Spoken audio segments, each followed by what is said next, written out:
Bonjour à toutes et à tous et bienvenue pour ce H2 Breakfast du 22 mai.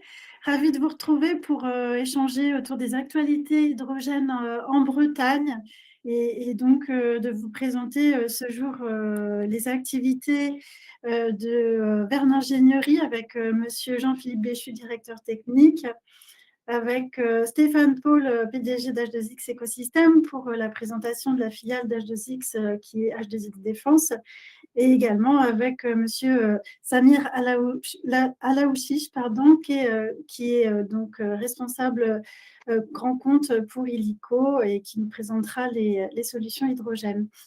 Alors, tout de suite, juste un petit mot de présentation concernant le H2 Breakfast. Donc, il est organisé par l'agence Bretagne Next, donc, qui est l'agence de développement économique de la région Bretagne. L'objectif, c'est de vous apporter des informations sur les actualités générales de la filière hydrogène et vous faire part des opportunités filières. Donc, à ce titre, pour vous partager quelques informations générales, je me permets de vous rappeler que nous avons lancé, donc, il y a maintenant 2 semaines, un appel à manifestation d'intérêt pour les personnes, structures qui pourraient être intéressées pour des besoins, dans le cadre de besoins en fourniture hydrogène ou bio-GNL. Donc, cet AMI court jusqu'en juin 2026, fin juin. Et l'objectif pour nous, c'est bien d'avoir une visibilité marché au niveau de ces besoins pour pouvoir ensuite, dans un second temps, penser, pourquoi pas lancer un AMI cette fois sur la partie production. Donc, si vous avez la moindre question, n'hésitez pas à revenir vers moi à ce sujet pour que nous puissions en discuter et vous éclairer aussi sur la manière de répondre qui est somme toute assez simple. C'est pour l'instant juste un questionnaire à remplir en ligne sur le site Bretagne Hydrogène Renouvelable.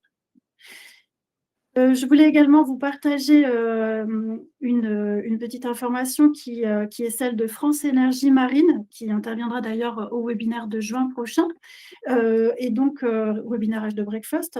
Et donc France Énergie Marine veut nous proposer d'en savoir un petit peu plus sur leur nouveau projet Wind to H2, et donc qui est un projet de calcul des coûts liés à l'utilisation de l'hydrogène pour l'offshore. Donc voilà, pour toutes les personnes qui sont intéressées par ces enjeux au croisement de la filière hydrogène et énergie marine renouvelable, c'est une date à retenir. Et puis sinon, plus globalement, nous connaîtrons davantage d'informations le 19 juin prochain, donc avec FEM qui nous présentera les activités de leur structure.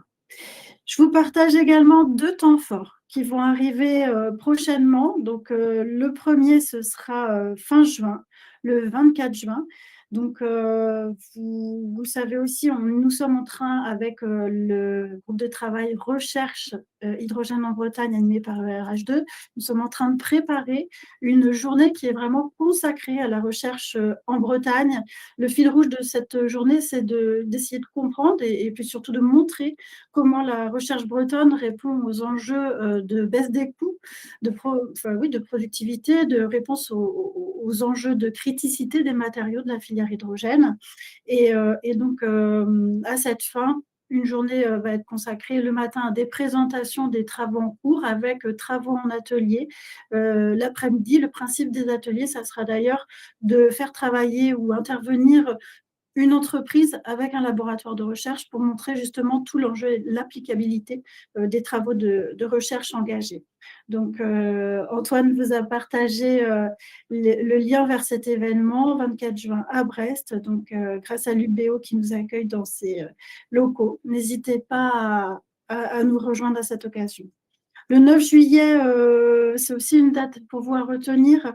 Nous serons cette fois plutôt du côté de Rennes, précisément à Chartres de Bretagne, donc au sein des locaux de la Jeannet. Donc c'est le bâtiment 78 qui va nous accueillir pour un événement mobilité où voilà, ça reste une rencontre semestrielle, mais on veut vraiment axer sur cette thématique pour vous donner à voir des solutions de mobilité hydrogène qui peuvent fonctionner sur vos projets, sur les territoires. Et l'objectif, bien entendu, pour nous, c'est derrière l'appel à manifestation d'intérêt et de vous donner globalement de la visibilité sur les solutions qui peuvent permettre d'utiliser de l'hydrogène pour la mobilité terrestre, essentiellement. Donc, à cette occasion, je rappelle que c'est pour ça que le logo France Hydrogène est affiché, qu'il y aura une rencontre France Hydrogène, animée par Alain Terpan, donc qui est délégué régional France Hydrogène Bretagne, au cours de la journée. Une date aussi, c'est un petit peu plus lointain, mais sachez que nous continuons à travailler avec les étudiants, avec les écoles pour monter un challenge Navirage 2 dans le cadre de la Route du Rhum 2026. Oups, c'est passé un petit peu vite. Je passe maintenant sur une partie qui est plus liée aux opportunités de développement et financement. Notre collègue Guillaume Guézelou du Service Europe nous a partagé quelques opportunités qu'il convient de porter à votre connaissance. Donc, j'ai une première opportunité qui est liée au programme LIFE 2026, donc, qui décline ses objectifs de Green Deal à travers 4 piliers de la transition énergie propre. Alors, bon, c'est un petit peu ambitieux de décliner tout ça ce jour, mais sachez qu'en tout cas, si vous êtes intéressé pour travailler ces programmes-là dans le cadre de LIFE 2026, Guillaume Guézelou est à votre écoute pour vous guider et vous conseiller pour pouvoir justement répondre à ces appels à projets, sachant que la deadline est au 16 septembre et que voilà, tout projet s'envisage maintenant. Autre point aussi, c'est le projet Interreg H2 INIT, donc pour l'étude de préfiguration des flottes de poids lourds H2. Donc là, nous avons des partenaires au port de Hambourg et du pôle énergie des Hauts-de-France qui étudient des modèles économiques de flotte de poids lourds H2. Donc là aussi, l'idée, c'est que vous puissiez participer à un questionnaire, répondre à un questionnaire pour les aider à travailler sur ce sujet. Voilà, et globalement faire avancer le sujet de la décarbonation des flottes de poids lourds hydrogène. Voilà. Et ces données vont être partagées sans être tout en étant anonymisées, mais elles vont être agrégées. Et donc, ça nous permettra d'avoir davantage de visibilité sur les solutions que l'on peut apporter. Toujours sur le volet financement, je vous rappelle que les AAP de la région Bretagne courent jusqu'en octobre 2026. Quant à eux, ils concernent les démonstrateurs d'usage maritime, les démonstrateurs d'usage terrestre, et la production et le conditionnement. Le dernier point, ça peut être effectivement de la production par voie d'électrolyse ou aussi par d'autres voies plus émergentes. Donc là, nous sommes sur des subventions qui s'appuient sur le fonds FEDER. Le contact reste Maximilien Lemaine à la région Bretagne. Et nous avons aussi un autre AAP qui court au niveau de la région Bretagne, c'est l'AAP Smart Port, voilà, qui vise un soutien aux projets énergétiques en zone portuaire. Donc, si vous avez des questions sur ces sujets-là, de la même manière, n'hésitez pas à revenir vers nous. Je vois qu'il y a quelques questions dans le chat, je vais répondre tranquillement par ailleurs et je vais plutôt laisser la parole tout de suite à notre premier intervenant qui est Monsieur Jean-Philippe Béchu, directeur technique de Verne Ingénierie, qui va pouvoir du coup nous présenter ses activités, notamment concernant la production d'hydrogène par pyrogasification. Et puis, nous verrons après avec nos deux autres intervenants suivants plutôt des cas d'usage d'hydrogène. Jean-Philippe, je vous en prie, je vous laisse la parole. Bonjour. Alors, je crois qu'il va falloir que vous activiez votre micro, on ne vous entend pas. Je vais voir si on peut peut-être l'activer pour vous. Oui. Donc, On va faire une petite pause à ce moment-là et OK. Donc, Verne Ingénierie, donc société bretonne qui, travaille les procédés de production d'hydrogène à partir de bois B. Et bah, écoutez, on fait une petite pause et sinon on intercale le temps qu'on gère le petit problème technique. Ce que je vous propose, c'est tout simplement de passer au second intervenant et puis on va revenir vers vous, monsieur Béchu, pour, essayer de comprendre ce qui ne fonctionne pas. Stéphane, du coup, si ça te convient, je vais te passer la parole. Donc Stéphane Paul, PDG d'H2X Écosystème, pour la présentation de l'usage, enfin des usages qui sont développés par H2X dans le domaine de la défense. Bah, moi, ça va être assez rapide. Donc, H2X, si je présente rapidement, donc, nous, on développe des piles à combustible, des réservoirs amovibles, des convertisseurs DC-DC, et on fait tous les écosystèmes qui permettent d'intégrer nos systèmes, qui sont des générateurs, sur quoi on est très connu, mais on a aussi des applications pour les sujets défense, et c'est pour ça qu'on a créé H2X Défense. Donc, on a on va dire, trois branches pour la défense. Donc, il y a la partie robots et drones, dans lesquels nous, on aide en fait, des entreprises à intégrer des piles à combustible et on a fait notre propre vecteur. Je vous expliquerai aussi le générateur qu'on a fait spécifique pour l'armée de terre. Et on a une filiale une spécialité dans l'additive manufacturing. Donc l'idée, c'est de faire des pièces en fait, au plus près en fait, des besoins des forces. Donc pour commencer, c'est le drone Hermione. Donc c'est un robot terrestre, on va dire multi-rôle. Donc il faut voir ça comme une plateforme énergétique, comme un gros générateur sur roue, donc qui amène beaucoup d'énergie sur le terrain. Et aujourd'hui, on travaille avec différents partenaires pour qu'ils intègrent leurs solutions. Donc souvent, ça peut être des drones aériens, ça peut être des systèmes de communication, ça peut être aussi des sujets de transport, de logistique, de transport de blessés. Et la particularité de ce robot, c'est qu'il a pas une grande autonomie, mais une énorme disponibilité. Pourquoi? Parce que déjà, avec 1 kg d'hydrogène, il peut tenir à peu près entre 25 et 30 heures sur le terrain, couplé avec un pack batterie. Et on fait une recharge en énergie directement sur le terrain. Il n'est pas obligé de repasser par une borne de recharge comme un véhicule électrique ou un véhicule hydrogène. C'est-à-dire que le réservoir est amovible, et ce qui permet en fait de faire une recharge très rapide. C'est pour ça qu'on dit qu'il y a beaucoup de disponibilité, parce qu'il est systématiquement sur le terrain. Ça, c'est la force de l'hydrogène. Ensuite, on a pensé aussi à la solution qui amène la production de l'hydrogène sur le terrain. Donc là, on a développé en fait des solutions où on couple les énergies renouvelables pour produire de l'hydrogène au plus près des besoins des forces, et qui permet aussi de recharger tous les réservoirs amovibles. Donc ça, c'est pour la partie d'être capable de créer tout l'écosystème autour du robot. Ensuite, on a fait un générateur, donc ça c'est un projet qui s'appelle Emera, qu'on a fait avec la CIMT et l'armée de terre, où là l'idée c'est que l'hydrogène vient accompagner les batteries et aussi les énergies renouvelables. Donc celui-là, pareil, il a les réservoirs amovibles, et les réservoirs sont directement intégrés dans le générateur. Donc les réservoirs, ils ont une petite particularité, c'est qu'ils sont certifiés TPED, donc c'est comme la bouteille de gaz à la maison, ce qui permet de le transporter très facilement, et on n'est pas obligé d'être ATEX en fait, pour le manipuler. Les réservoirs sont dedans, donc ça veut dire aussi qu'il y a une surface autour qui est largement réduite, et on peut directement l'utiliser pour différents usages, pour alimenter des bâtiments, pour alimenter des bases vides, des PC opérationnels, des antennes, des data centers, et ainsi de suite. Et on peut le coupler avec des énergies renouvelables. Donc là, par exemple, on peut très bien brancher sur le générateur des panneaux solaires qui vont alimenter les batteries. Et l'hydrogène sera là en soutien justement pour accompagner toute l'intermittence énergétique et avoir une très très grande autonomie.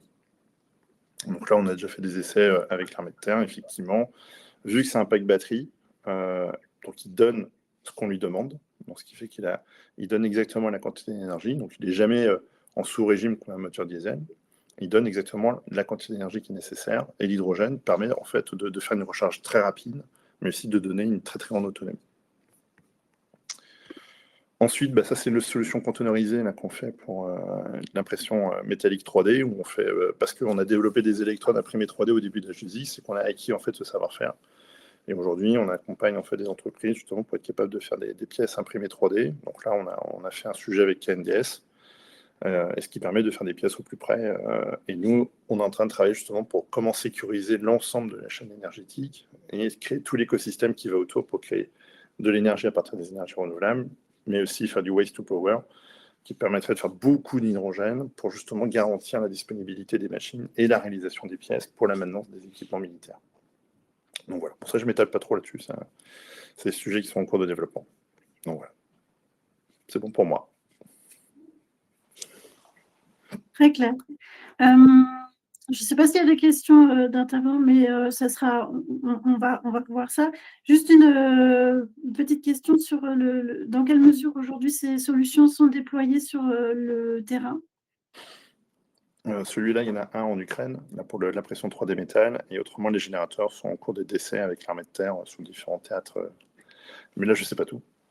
D'accord, oui. Et le Hermione, Hermione, il a fait plusieurs campagnes d'essai avec l'armée de terre. Donc voilà. Et là, on travaille sur la version numéro 2 d'Hermione, qui est plus grosse, qui emporte plus d'énergie, donc il y aura plus d'énergie à offrir pour différents usages, quoi. Voilà. Très clair. Tout en rappelant, concernant Hermione, que son champ commercial n'est pas uniquement, bien sûr, la défense, mais que ça se fera aussi dans le domaine civil, les feux de forêt, etc. C'est exactement ça. C'est pas que la défense. Voilà. Mais même le générateur, c'est pareil, hein, c'est pas que la défense. Voilà. Très clair. Ok. Et vous êtes combien de personnes désormais d'H2X à travailler sur ce sujet dans H2X Défense? Sur la défense, faut voir défense, c'est les équipes d'H2X écosystème qui bossent pour défense. Voilà. Donc voilà. H2X Défense, c'est spécifique par rapport à certaines contraintes export. Très clair. Bon, merci en tout cas pour cette présentation. Et sinon, tu évoquais à l'instant le Waste to Power qui présente de grands enjeux et potentiels pour le développement de l'hydrogène. Du coup, on va revenir à ce sujet avec Monsieur Béchu. Donc, je me permets de revenir un petit peu sur les slides précédents. Ça marche. Je te laisse aussi, Stéphane, regarder, il y a une petite question juste dans le chat pour toi de Monsieur Rino Messer. Alors, Monsieur Béchu, je vous en prie. Donc, l'idée, c'est que vous puissiez présenter les procédés de production d'hydrogène vert de Verne Ingénierie. Ah, ça ne fonctionne pas. Bon. Eh ben, je vous prie de nous excuser. On rencontre une vraie difficulté ce matin, donc on va continuer, si vous voulez bien, avec Samir, et puis on va essayer de récupérer à nouveau la présentation de Monsieur Béchu après. J'avance un petit peu. Et donc, on va rester sur la partie usage, et on traitera la production ensuite. Donc, nous restons sur la partie usage avec Illico. L'idée, c'est d'en savoir plus sur les propositions, les solutions de transport terrestre avec un retour d'expérience, parce que côté Illico, vous avez beaucoup de solutions déjà en place, et puis aussi une petite vue sur les perspectives de développement de la société. Samir, je vous en prie. Donc, vous êtes Key Account Manager chez Illico. C'est ça, exactement. Merci, Elodie, pour l'invitation. Bonjour à tous. Donc, moi, je fais partie de la société Illico. Illico, qui est une société française créée il y a un peu plus de 5 ans maintenant, autour d'une seule problématique, la décarbonation des transports pour la mobilité lourde, donc tout ce qui est transport terrestre, camions, porteurs, tracteurs, sur le zéro émission via le vecteur d'énergie hydrogène. Donc, Illico a été créé sur cet axe-là pour décarboner les transports qui représentent une part importante d'émissions de CO2 en France et au niveau plus large en Europe.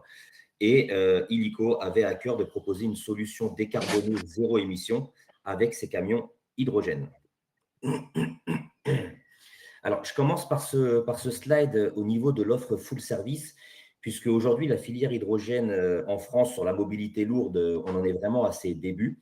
on n'est pas autant répandu comme les biocarburants ou comme l'électrique batterie dont on parle un peu plus en France.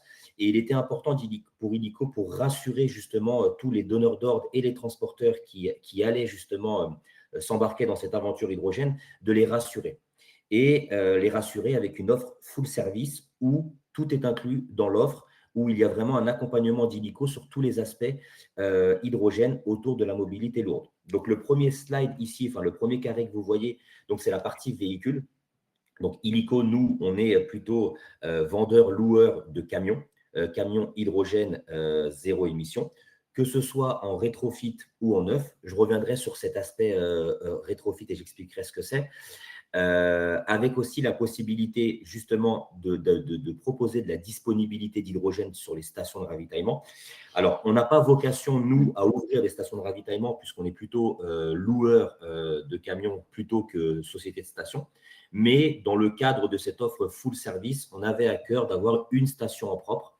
Donc, la station qu'on a en propre aujourd'hui, elle est à Villabé, dans le 91, donc dans l'Essonne. Mais sur le reste du territoire national, on va travailler avec des partenaires de stations répandus un peu partout sur le territoire. Et vous avez la dernière brique justement de cette offre full service qu'Illico propose, c'est sur la partie service physique avec la partie maintenance et réparation. Donc, sur le site de Villabé où on a justement cette station, on a aussi un centre de maintenance et de réparation en propre.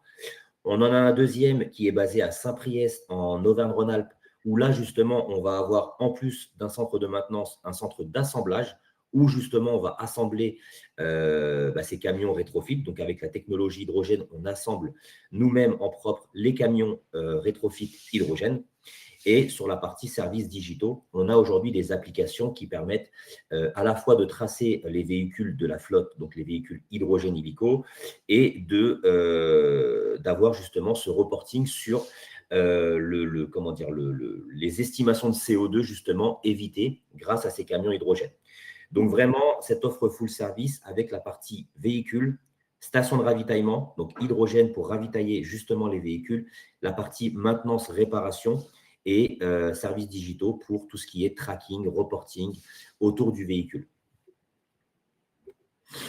Donc là, vous avez un exemple justement d'un camion Illico. Donc ce camion Illico, justement, c'est un camion rétrofit. Donc j'ai parlé justement, juste avant la slide précédente, de véhicules rétrofit ou de véhicules neufs. Les véhicules rétrofit, en fait, ce sont des véhicules diesel, donc de la gamme Renault Trucks. On a un partenariat aujourd'hui avec Renault Trucks.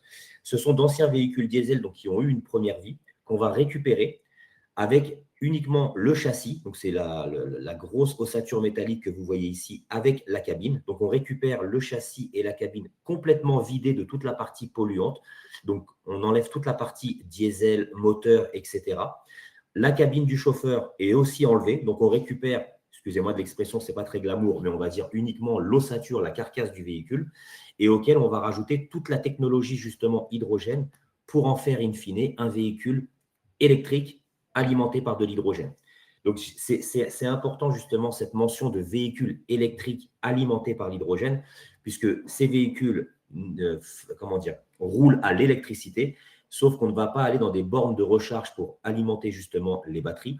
On va les alimenter tout simplement par l'hydrogène qui, dans la pile à combustible qui se situe en dessous de la cabine du chauffeur, va créer de l'électricité. Donc, l'hydrogène à la rencontre de l'oxygène va créer de l'électricité. Cette électricité va alimenter un moteur électrique. Donc là, vous avez tous les partenaires avec lesquels on travaille. Justement, donc ça, c'est tous les partenaires qui nous proposent justement les composants. Et ce moteur électrique va justement après alimenter le véhicule. On a aussi, en fait, sur notre véhicule, 2 packs de batterie. Et ces 2 packs de batterie, en fait, vont plutôt donner la puissance nécessaire au moteur électrique dans des phases de coupe importantes. Donc, toute cette architecture, justement, composant hydrogène, a été pensée par nos équipes Illico Trucks, donc notre service de recherche et développement qui est basé à Saint-Priest, pour en faire justement des véhicules hydrogène sur la base d'anciens véhicules diesel. Et je vous parlais aussi donc, de véhicules neufs. Aujourd'hui, on travaille avec le constructeur Hyundai. Donc, c'est le seul constructeur aujourd'hui en Europe qui propose des véhicules neufs. Malheureusement, en fait, ces usages sont limités. Ils vont proposer qu'une partie infime de véhicules. Et c'est pour ça qu'en fait, sur tous les autres usages que Hyundai ne peut pas couvrir aujourd'hui, Illico propose des véhicules rétrofit. Donc là, sur la partie finance, ici, vous avez la partie justement des subventions. Donc toute la partie subvention ici, qui est nécessaire en fait à l'acquisition des véhicules hydrogène. Donc vous avez 4 grands projets, le Grand Paris, le Grand Lyon, le Grand Ouest et un marché européen. Et Illico, justement, a été lauréat de ces 4 grands projets et possède en fait d'ores et déjà ces subventions, ce qui fait en fait que lorsqu'on crée un dossier pour l'acquisition d'un véhicule, les donneurs d'ordre ou les transporteurs n'ont pas à déposer de dossier pour bénéficier de subventions. Donc là, vous avez la partie Grand Paris, Grand Lyon et Grand Ouest. Et pour les zones qui ne sont pas couvertes par Paris, Lyon et Ouest, nous avons justement des subventions européennes. Là, vous avez un maillage des stations. Donc là, en bleu ciel, vous avez toutes les stations qui sont d'ores et déjà opérationnelles sur tout le territoire national. Et vous avez ici, avec le petit code couleur noir et bleu, toutes les stations qui vont voir le jour d'ici 2026-2027. Et il y a d'autres projets aussi de stations en Bretagne, on pourra peut-être en parler. La carte n'est pas mise à jour, elle a date d'à peu près 3-4 mois, cette carte, donc je devrais la mettre à jour, mais il y a aussi des projets de stations qui vont voir le jour en Bretagne. Oui, puis j'imagine que vous ne mettez pas les stations qui ne sont pas ouvertes, qui sont privées, celles que vous ne les mettez pas. En fait, ici… Parce qu'on en a une à Lorient, mais qui n'est pas ouverte. Alors, les stations qui n'est pas ouverte, on ne les met pas encore. Et en fait, c'est surtout qu'en bleu ciel, on met surtout les stations. Elles sont stations privées pour les usages privés de la collecte. C'est aussi pour ça qu'on ne les met pas. Et sur les points bleus très importants, c'est des stations qu'on a aussi testées pour vérifier notamment l'accessibilité en camion, justement. Parce qu'on a des stations aujourd'hui qui sont ouvertes sur les véhicules légers, mais qui ne sont pas forcément ouvertes sur les véhicules lourds, donc sur les camions. Donc, c'est pour ça aussi qu'on ne les a pas mises. Il y a des stations, notamment en Île-de-France, qui sont ouvertes aujourd'hui sur les véhicules légers, mais on ne peut pas y accéder en camion, donc il n'y avait pas d'intérêt de les mettre. Ça pouvait induire en erreur, justement, nos transporteurs. Ici, sur la gamme de véhicules lourds, donc je vous parlais tout à l'heure de véhicules neufs et de véhicules rétrofit. Aujourd'hui, le transporteur Hyundai propose uniquement ces gammes justement de véhicules hydrogène sur la partie porteur. Donc, porteur classique pour de la marchandise sec et porteur frigo et surgelé. Et sur tous les autres usages, donc notamment des usages plutôt industriels, vous le voyez sur ces typologies de porteurs et de tracteurs ici, on a justement la gamme rétrofit. Donc, on va prendre d'anciens véhicules de la gamme Renault Trucks. On va enlever toute la partie thermique et polluante et on va y ajouter justement tous les composants hydrogène pour en faire des véhicules électriques hydrogène. Donc, ce qui est très important sur cette slide de comprendre, c'est que chaque besoin en fait est étudié un à un pour justement étudier la faisabilité, à savoir est-ce qu'on peut convertir vos camions thermiques actuels en véhicules hydrogène. Donc, on a un service avant-vente et un service technique qui va étudier justement la faisabilité, qui va étudier les dimensions des camions, puisque, comme vous l'avez vu sur ce slide-là, quand vous avez justement ce rack hydrogène ici, ça prend de la place sur l'empattement et sur la longueur. Donc, on doit étudier si votre remorque, par exemple, peut être attelée sans problème, notamment au niveau, par exemple, des ronds-points, pour pouvoir tourner correctement, puisque l'idée, ce n'est pas de livrer un véhicule et une fois qu'il est mis à la route, on se rend compte qu'il ne peut pas emprunter certains axes.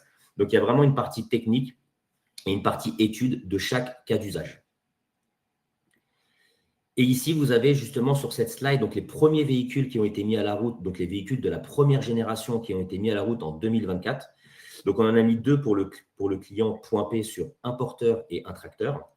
Et ici, le camion Carrefour, on en a mis un autre pour Lidl, mais je n'arrivais pas à mettre la slide. Enfin, ça faisait un peu trop gros après sur cette slide-là. Donc, on a livré 2 porteurs en frigo et en surgelé pour Lidl.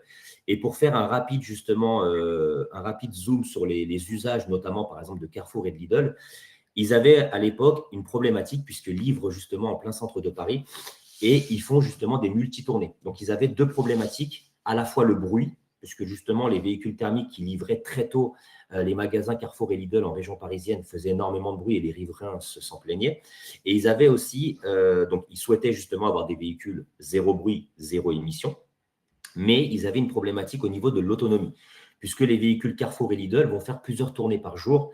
Et à l'époque, ils avaient étudié justement la possibilité de faire ces multi-tournées en électrique batterie. Mais il y avait un souci au niveau du temps de ravitaillement d'électrique batterie qui impactait fortement les tournées. Donc, ils se sont tournés naturellement vers l'hydrogène. Et l'hydrogène, au vu de son autonomie qui est un peu plus grande que l'électrique batterie, et surtout de son temps de ravitaillement qui est identique à un véhicule diesel, en fait, la solution hydrogène était toute trouvée pour livrer en région parisienne les magasins Carrefour et Lidl. Donc, en fait, le chauffeur souhaitait se ravitailler, il passait à la station de ravitaillement et en moins de 20 minutes, il faisait le plein, comme un véhicule diesel. Et comme justement, j'ai dit précédemment, ces véhicules qu'on appelle des véhicules hydrogènes, in fine, sont des véhicules électriques, donc zéro bruit et zéro émission. Donc, c'était la solution parfaite pour les magasins Carrefour et Lidl en région parisienne. Sur ces véhicules de la première génération, on avait des autonomies qui allaient jusqu'à 400 km. Sur ce slide-là, on est sur les véhicules de la deuxième génération qu'on a livrés début 2026. Et sur ces véhicules-là, on est justement sur des véhicules qui ont une autonomie allant jusqu'à 700 km. Donc, on est passé de 400 à 700 km. Et pour faire un focus justement sur ces cas d'usage, donc là, on a livré le premier porteur en région Grand Ouest ici, donc de la gamme Hyundai, donc pour le transporteur Bretéché sur le Grand Ouest. Ici, avec le transporteur B&W, on a livré 3 tracteurs, donc que vous voyez sur la photo, pour un acteur du luxe français, dont je ne peux pas dire le nom pour l'instant, puisqu'on est sous confidentialité, mais ça ne devrait tarder. On communiquera bientôt sur ça. Ce que je peux vous dire aujourd'hui, c'est que, un peu comme Carrefour et Lidl, cet acteur du luxe français avait justement des besoins pour une tournée assez importante. Ces 3 tracteurs, pour faire un focus sur leur tournée, ils roulent 6 jours sur 7 et ils font 1200 km par jour. Leur point de départ est au nord du 95, donc en Île-de-France, et ils vont jusqu'au sud de Lyon. Donc, aller-retour, ce qui fait à peu près 1200 km par jour. Le flux avait été d'abord étudié en électrique batterie, mais pour des raisons d'autonomie et pour des raisons de recharge, le flux ne pouvait pas être opéré. Donc, ce transporteur B&W s'est tout simplement tourné naturellement vers l'hydrogène. On a fait une étude et aujourd'hui, ces tracteurs, depuis début mars, roulent et font 1200 km par jour, 6 jours sur 7, avec justement un ravitaillement d'une vingtaine de minutes. Donc, en fait, il n'y a aucun impact opérationnel sur la tournée de ces transporteurs. Ici, avec le transporteur Maufrais, on a livré le premier tracteur approche chantier, donc qui opère actuellement sur le prolongement de la ligne 17, donc le métro 17 en région parisienne, dans le 77. Et ce tracteur-là, justement, comme vous le voyez, est assez boueux, donc il va tous les jours sur des chantiers pour ramasser justement les terres, les gravats, etc. Et ces transports ne pouvaient pas aussi, pour des raisons d'autonomie, être faits en électrique batterie, puisque ça demande une certaine puissance justement de rouler sur les chantiers et un certain poids transporté tous les jours de gravats et de terre. Donc, le transporteur Maufrais, avec le Razelbeck, s'est naturellement tourné vers l'hydrogène.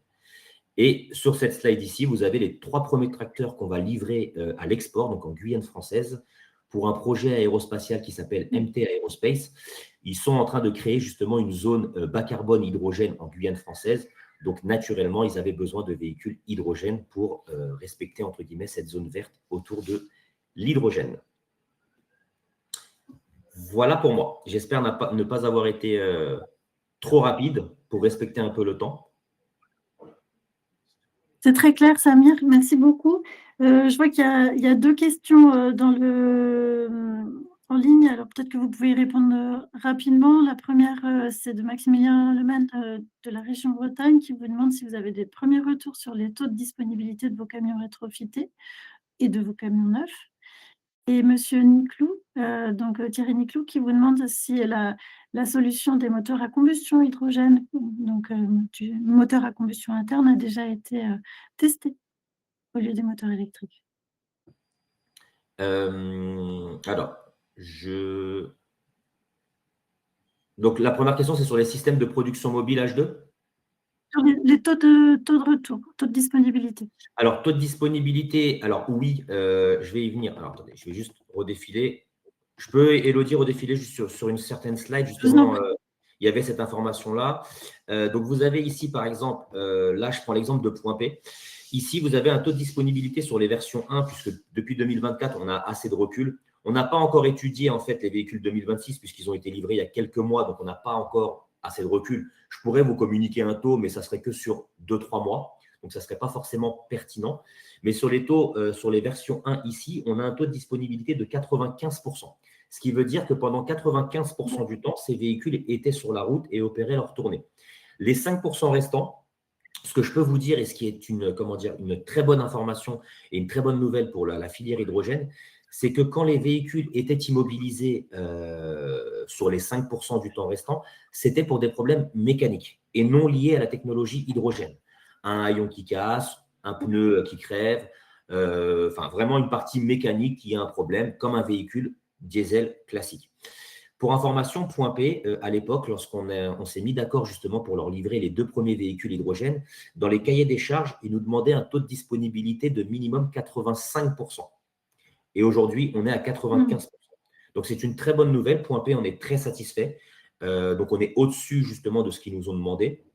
Et comme je le dis, là où on est très fiers, c'est que les problèmes vraiment qui sont liés aux 5% d'immobilisation sont liés à des problèmes mécaniques qui peuvent survenir sur un véhicule électrique batterie ou sur un véhicule thermique et non pas vraiment à la technologie hydrogène qui marche très bien.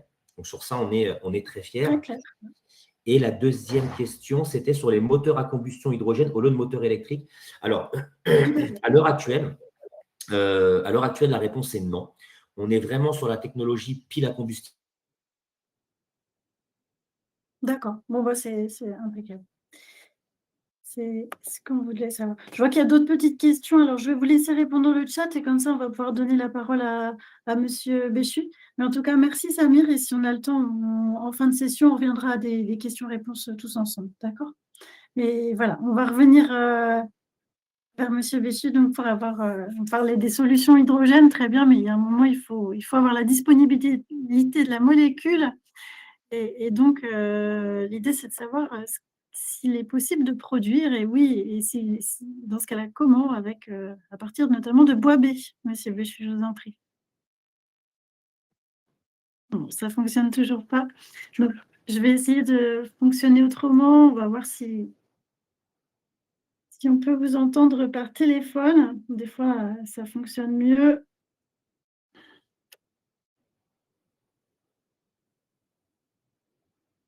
Ouais, je ne sais pas si c'est qualitatif. Est-ce qu'en ligne, vous pouvez nous dire si vous entendez monsieur Béchu? Vous m'entendez? On va essayer comme ça. Après, sinon, on reprendra date, hein, c'est pas très grave. Mais si a priori, on vous entend, monsieur Béchu. Donc, je vous en prie. Je suis vraiment désolé du problème technique. Chez moi, ça fonctionne. Pas de souci. Donc, je vais vous présenter le procédé Rosterm que j'ai développé avec la société Verne, donc qui est un procédé de production d'hydrogène, non pas par voie d'électrolyse, mais par la thermochimie. Très bien. Alors, pourquoi la thermochimie est intéressante au niveau de la partie production d'hydrogène? La première chose, c'est la valorisation. Donc, on a 5 critères au niveau du cahier des charges. C'est valoriser de la matière première non exploitée aujourd'hui ou mal exploitée, on va dire. Réduire les volumes de déchets, qui est une des principales ressources. Produire des vecteurs énergétiques, donc hydrogène, électricité ou d'autres molécules issues de notre système, vertueuses, donc qui sont inscrites dans de l'économie circulaire et produites à un coût acceptable. L'autre point, c'est d'avoir des opportunités industrielles locales. C'est-à-dire qu'aujourd'hui, globalement, la filière hydrogène est surtout axée à 99% sur de l'électricité.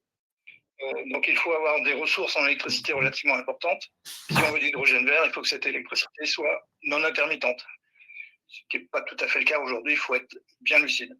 Et la dernière chose, c'est la décarbonation de l'activité.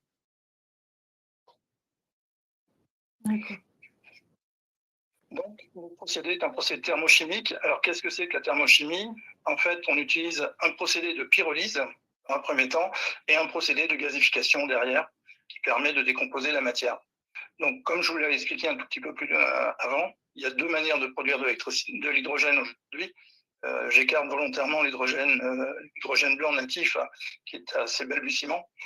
Vous avez l'électrolyse, donc il produit de l'hydrogène et de l'oxygène en utilisant de l'électricité, mais également énormément d'eau. Et le traitement thermochimique qui, lui, donc, utilise les matières que l'on trouve à côté. Donc, il suffit de regarder les campagnes et vous apercevez que de la biomasse, il y en a de partout. Donc, juste un petit rappel.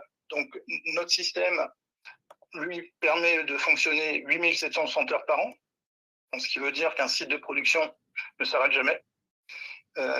Nous consommons à peu près 5 mètres cubes d'eau pour produire 1 tonne d'hydrogène, de l'eau non potable. Donc on n'est pas très difficile, des eaux qui viennent de stations d'épuration, des lixivia, on est tout à fait capable de les intégrer. Et on consomme uniquement 2500 kW d'énergie électrique par tonne d'hydrogène pour assurer la conversion de la matière. Je vous laisse à côté regarder les chiffres de l'électrolyse. On n'est pas du tout dans le même registre. Alors, quelles sont nos ressources? Eh bien, toute la biomasse. Donc, ça va du déchet d'entretien, donc des refus de compostage, tout ce qui ne peut pas être valorisé, soit par méthanisation, soit par d'autres directs, comme par exemple faire du pellet avec l'essure. On est capable de traiter des bouts de stations d'épuration. Dans la même famille, j'ai intégré également les eaux non recyclées qui sont issues des stations d'épuration. Vous avez toute la famille des déchets de bois, A, B, mais également C. Donc on est capable de traiter des traverses de chemin de fer, des poteaux téléphoniques, des produits fortement adjuvantés qui sont classés déchets dangereux. J'ai intégré les déchets ménagers et les déchets, on va dire, industriels hors déchets de construction. Alors, ça ne rentre pas dans le critère d'hydrogène vert.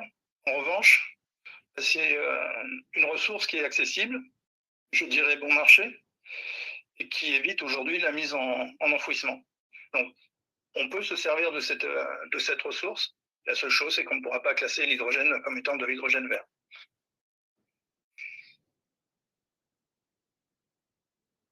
Donc, qu'est-ce que c'est que Rosterm? En fait, Rosterm, c'est un processus global qui va donc de la matière jusqu'à la production de molécules. Ça se décompose en plusieurs parties. Donc, on fait une première partie en pyrolyse, donc pyrolyse à haute température. Alors, dans notre jargon, la haute température, c'est un créneau de 700 à 900 degrés. L'objectif de cette phase, c'est de casser les liens moléculaires au niveau de la matière. Donc, notre matière est principalement composée d'hydrogène, d'oxygène et d'hydrogène. Donc, l'objectif, c'est de casser les liens moléculaires. Une fois qu'on a produit ce gaz de synthèse, on a également un résidu solide. On va le transformer, le convertir par gazéification. Et là, on va être à ce qu'on appelle à ultra haute température, c'est-à-dire qu'on peut monter jusqu'à 2000 degrés. L'objectif est d'obtenir au final essentiellement du monoxyde de carbone et de l'hydrogène. Une fois qu'on a cette matrice de syngaz, on l'épure, on enlève tout ce qui est off-gaz, les gaz non désirés, et on vient convertir le monoxyde de carbone, donc avec la réaction de boudoir, en venant injecter un tout petit peu d'eau, ce qui va nous permettre de produire à la fois du H2 et du CO2. Comme la matière première est issue de la biomasse, le CO2 va être biogénique. Donc c'est un procédé qui est relativement simple, très petit. Nos réacteurs à l'échelle 1 tiennent dans 2 containers de 20 pieds. Et l'objectif pour produire, c'est de mettre plusieurs réacteurs en parallèle et ne plus avoir des méga réacteurs qui sont quand même source de problèmes et qui ne nous permettraient pas de travailler toute l'année. Donc l'intérêt de notre système, c'est qu'il est également flexible.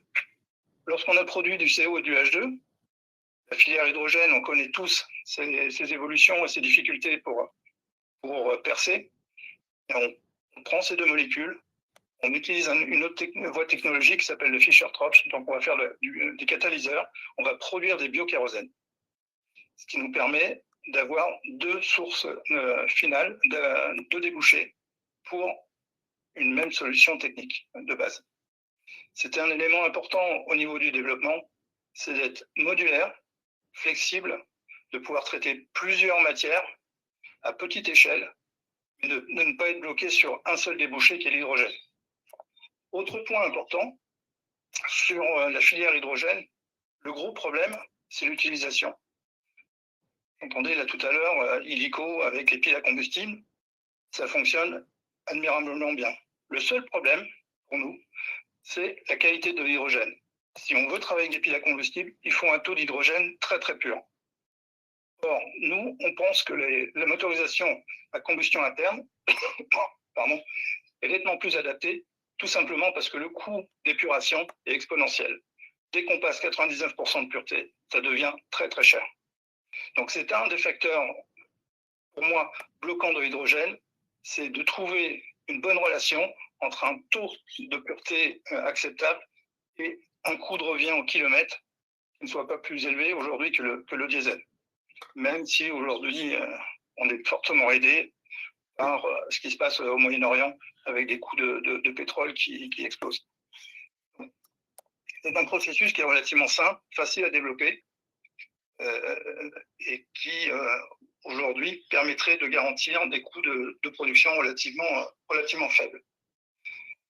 Alors, pour vous donner quelques chiffres, donc actuellement, on a un pilote qui est en Bretagne, qui fonctionne, pour lesquels on a arrivé à obtenir un rendement énergétique de 75% global.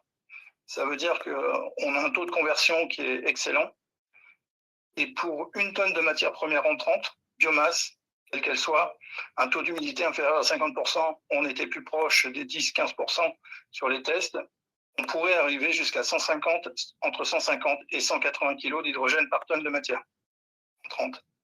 Ce qui veut dire qu'aujourd'hui, on se positionne vraiment dans de la production industrielle. Notre pilote a une capacité de 20 kg par heure. On arrive à produire entre 2 et 2,7 kg d'hydrogène par heure. L'intérêt de cette solution, c'est le coût. Aujourd'hui, on arrive à produire et distribuer de l'hydrogène, enfin distribuer en logistique, je vais vous expliquer un peu plus tard, entre 6 et 8 euros le kilo d'hydrogène, contre aujourd'hui 18, 20, 22 sur l'électrolyse.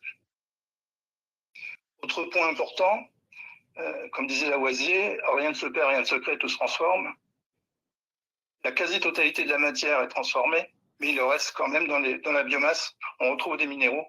Donc aujourd'hui, on est en train de travailler sur cette valorisation. Il semblerait que le résidu qu'on appelle du char soit valorisable sous différentes filières, notamment puisse être réutilisé pour produire de l'isolation, notamment des fibres de roche, qui évitent d'exploiter de la roche-mère. Alors l'autre intérêt de Rosterm, c'est qu'on a intégré un procédé israélien qui permet de stocker l'hydrogène pour rendre la molécule non explosive, non inflammable, et de pouvoir la stocker durablement. Alors comment c'est possible? En fait, on utilise le couple formyate bicarbonate de potassium qui a la capacité d'absorber la molécule, moyennant un tout petit peu d'énergie électrique, et on a la capacité de désorber cette molécule, donc moyennant également un tout petit peu d'énergie électrique et à la fois thermique, et de pouvoir restituer cette molécule à la demande. L'intérêt, c'est que c'est un fluide qui est recyclable quasi à l'infini. Aujourd'hui, on est à plus de 10 000 cycles garantis au niveau du stockage, des stockages.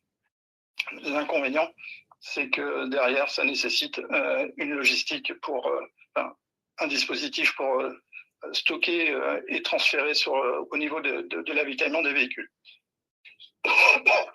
Ça marche relativement facile, c'est facile à mettre en place et c'est une solution qui est très, très économique. Le fluide ne coûte pas cher et neutre, chimiquement neutre, donc pas de risque de pollution, pas de risque d'explosion. On travaille à température et à pression atmosphérique. C'est vraiment un des avantages. On n'a pas de risque sur le transport de notre molécule. Donc voilà un peu le procédé Rosterm. Aujourd'hui, on est en phase pilote. On va passer à l'étape démonstrateur très prochainement.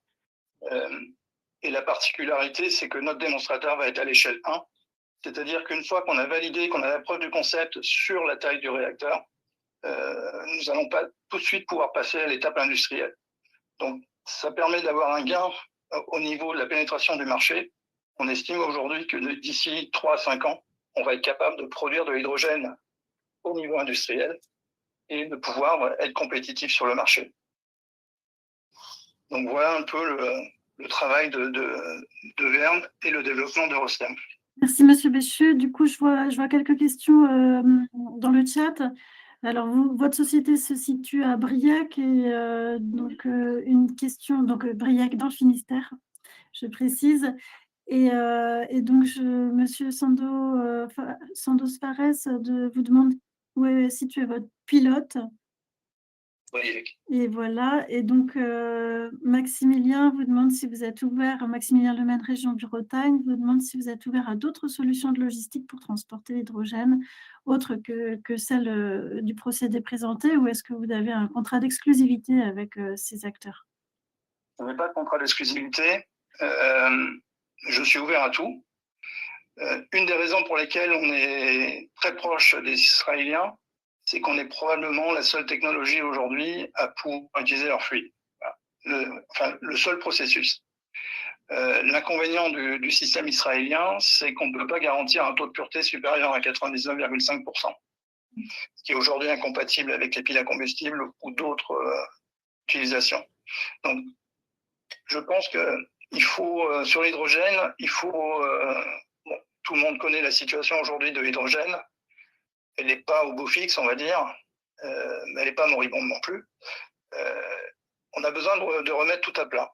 On a besoin de piles à combustible, inévitablement. On ne pourra pas tout faire par thermochimie, c'est clair. C'est un mix, mais il va falloir repenser, revoir certaines choses et accepter de ne pas remplir totalement un cahier des charges. Donc nous, en travaillant exclusivement en travaillant principalement avec les Israéliens, on le fait parce qu'on pense que notre molécule est plus destinée à la mobilité utilisant des moteurs à combustion interne. Voilà, c'est un choix. Aujourd'hui, la plupart des constructeurs de camions ou de gros moteurs, on va dire, pour équiper des motrices pour des trains, vont le faire avec des moteurs à combustion interne. Les groupes électrogènes sont prêts. Donc tout ce qui est grosse motorisation, tout ce qui a besoin d'avoir du couple, aujourd'hui, le moteur est là. On l'a balayé d'un revers de la main depuis trop d'années. Il faut le remettre au devant de la scène. Voilà, on a quelques exemples assez importants. Le groupe Volvo vient de communiquer sur son moteur, sur son camion qui a tourné à des températures extrêmes au nord de l'Europe, montre qu'aujourd'hui c'est fiable. Ce qui manque, c'est une molécule à un prix abordable. Donc aujourd'hui, est-ce qu'on peut avoir une molécule issue d'énergie intermittente? J'en suis pas certain, sinon je ne ferais pas mon métier. On pense que la thermochimie a longtemps été délaissée, on a longtemps été méprisé au niveau de toutes les filières, mais ça marche. On arrive à convertir la matière, on est indépendant. Simplement, il y a un élément important, c'est qu'aujourd'hui, l'électrolyse, on pense que les chiffres le disent, la dépendance hors Union européenne est supérieure à 50%. Autrement dit, à chaque fois qu'on finance un projet d'électrolyse, à peu près 50 à 70% de l'argent en Chine ou ailleurs. L'objectif, c'est d'inverser la tendance, c'est de produire au sein de l'Union européenne. On a très peu de dépendance aux terres rares, contrairement à l'électrolyse, ce qui fait qu'aujourd'hui, on pourrait très rapidement développer une filière. Et un point important, on est 3 en France, on est 5 à peu près, 5 à 6 entreprises au niveau européen, et il y en a 3 françaises. Voilà, donc c'est un point important. Il faut reconsidérer le moteur à combustion interne. Pardon. Il faut reconsidérer le moteur à combustion interne qui a encore une belle vie devant lui. On peut noter que comme acteur breton sur le sujet, on a moteur à combustion interne, bien sûr, EHM, et travaillant tout ce qui est procédé pyrolyse, on a aussi Sherwood Énergie. Je ne sais pas si Samir souhaitait, oui, donc Lico souhaitait aussi réagir.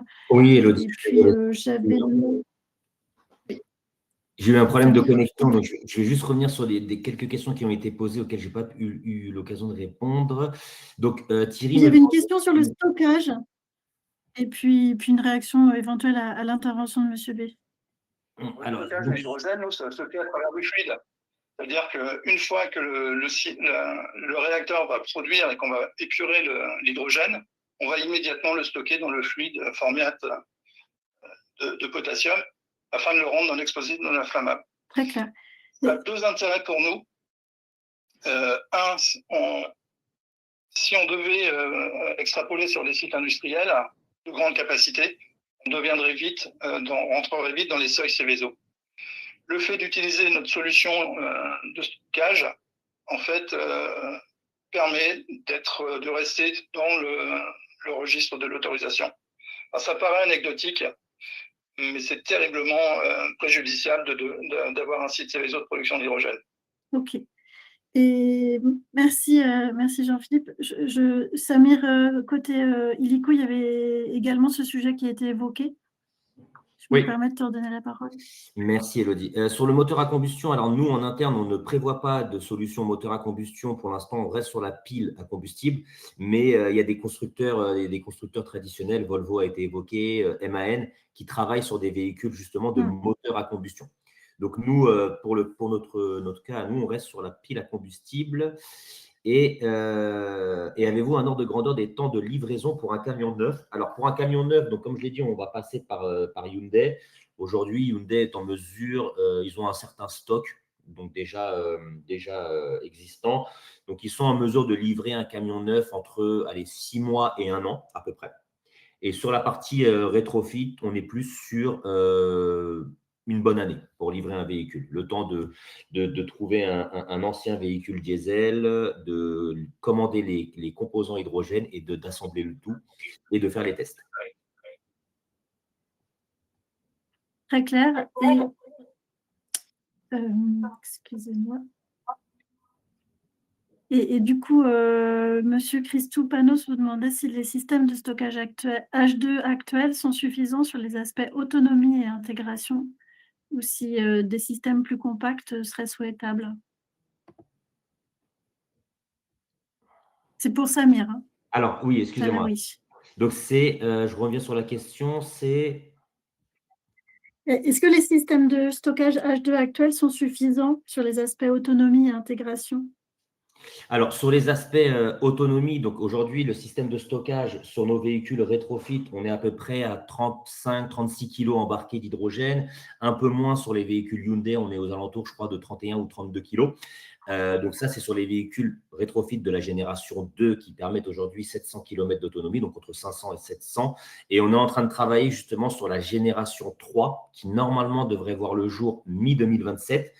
Alors, on ne travaille pas forcément sur le stockage, on travaille en fait sur la pression d'hydrogène. C'est-à-dire qu'aujourd'hui, on est sur ce qu'on appelle du 350 bars, qui représente en fait la pression de l'hydrogène dans les racks hydrogène.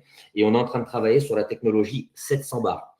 Donc, ce qui fait que au final, le stockage en lui-même, on va dire le stockage physique restera le même, mais on pourra justement, avec la pression d'hydrogène qui sera plus importante, ravitailler beaucoup plus d'hydrogène et donc accéder à des autonomies un peu plus importantes. Donc là, on est en train de travailler là-dessus. Et dans nos recherches actuelles, on estime des autonomies entre 1000 à 1200 km. Donc en fait, avec cette technologie 700 bars, on serait sur des autonomies à peu près équivalentes au diesel, mais ça soulève plusieurs points. Déjà, le stockage embarqué sur les véhicules et aussi au niveau des stations de ravitaillement, puisqu'il y a tout un écosystème à modifier et à adapter pour pouvoir à la fois recevoir cette pression 700 bars sur les camions, mais à la fois délivrer cette pression 700 bars au niveau des stations de ravitaillement. Donc, surtout l'écosystème technique, refroidissement, des livraisons d'hydrogène dans les camions. Donc, voilà un peu c'est quoi les études sur le stockage H2 et l'autonomie. Bon ben, ok. Tout bien noté, merci. Merci aux 3 intervenants pour leur présentation et explication. Donc, c'est très riche. Je vois qu'il y a encore pas mal de petits éléments dans les chats. Donc, n'hésitez pas à poursuivre les échanges. De notre côté, on va clôturer ce H2 Breakfast. Bien entendu, tous les éléments vont être mis en ligne, présentation et slides. Je pense que les acteurs là qui étaient autour, en tout cas les intervenants seront à retrouver tous le 9 juillet, donc à la Janelle, le visuel qui apparaît. Donc n'hésitez pas, si vous souhaitez avoir davantage d'informations, pour suivre les échanges, à les retrouver à cette occasion en présentiel à Rennes. Vous pouvez d'ores et déjà vous inscrire, et sinon vous voyez à s'afficher l'agenda du mois de juin. 4 juin, je vous invite à nous retrouver à Navexpo pour un premier essai du Challenge Navirage 2 avec l'NCBS, rencontre NCBS, la formation ENSM qui a été évoquée dans le chat, la H2 et décarbonation, donc c'est dès début juin, 4 et 5, n'hésitez pas à vous rapprocher d'eux si vous êtes intéressés. Prochain H2 Breakfast, ça sera le 19. On y parlera encore mobilité, notamment avec GCK, retour d'expérience sur StatMobi, et la présentation de la société Nemeus, et puis l'AG de France Hydrogène le 22, et voilà, et bien sûr notre journée recherche du 24 prochain, et le Mix and Tour le 23. Donc, vous voyez un bon programme. Encore merci à tous, je vous souhaite une bonne journée, et puis une bonne fin de mois de mai, et on se retrouve très vite pour nos prochains événements. Bonne journée à tous. Bonne journée tout le monde.